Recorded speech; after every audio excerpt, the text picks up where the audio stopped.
In this video, I want to show you how they launched the Space Shuttle. We'll look at all the preparation beforehand, then the details of the launch pad, and then their 8.5-minute journey into space. Sadly, the Space Shuttle is retired. It no longer flies. However, I think it's still really important to learn about. After all, some of this technology is still being used for space programs. Though before we get too far, let's review. This is the orbiter vehicle, the part that looks like an airplane and carries the astronauts and payloads into space. It takes so much fuel to get into space that we need a really big gas tank. That's what the orange external tank is for. It provides the fuel for the 3 Space Shuttle main engines. Even this isn't enough to launch us into space. We need 2 extra rockets on each side. These are called the solid rocket boosters, or SRBs. It takes a lot of work to get all of these pieces ready for the launch. There were 2 launch sites for the Space Shuttle: Kennedy Space Center in Florida and Vandenberg Air Force Base in California. Shuttle launches from the Vandenberg site ended up being canceled, and as a result, all 135 shuttle missions were launched out of Florida. So let's take a closer look at Kennedy Space Center in Florida. It has 2 launch pads, 39A and 39B. Shuttle missions were launched from both of these pads. There's a few buildings way over here, about 5 kilometers away from the pads. The large one here is the Vehicle Assembly Building, or VAB. It's as tall as a 38-story building. This is where they would assemble the Space Shuttle in preparation for a launch. Next to it is the Launch Control Center. Notice how it's positioned with a good view of both launch pads.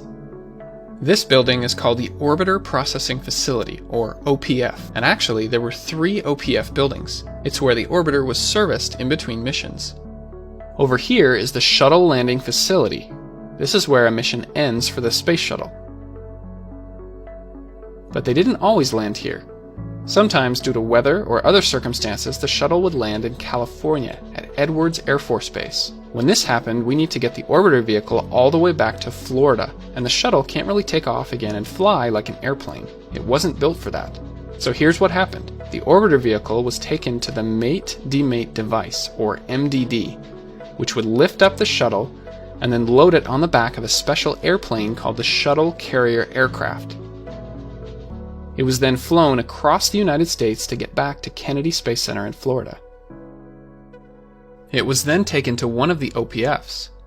Once inside, the engineers would literally crawl all over it to fix or replace many of the shuttle components to make sure that it's safe to fly for the next shuttle mission. This process can take several months to complete. This is part of the reason why the Space Shuttle was so expensive.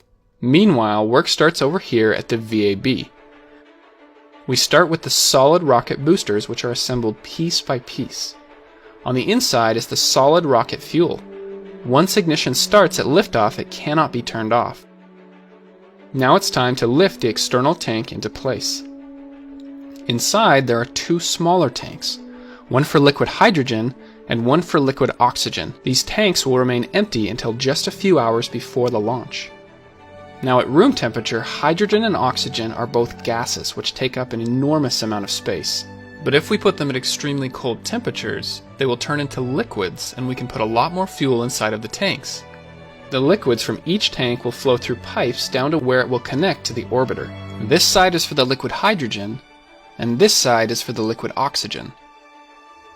Once the orbiter was ready, it was then transferred from the OPF to the VAB. This was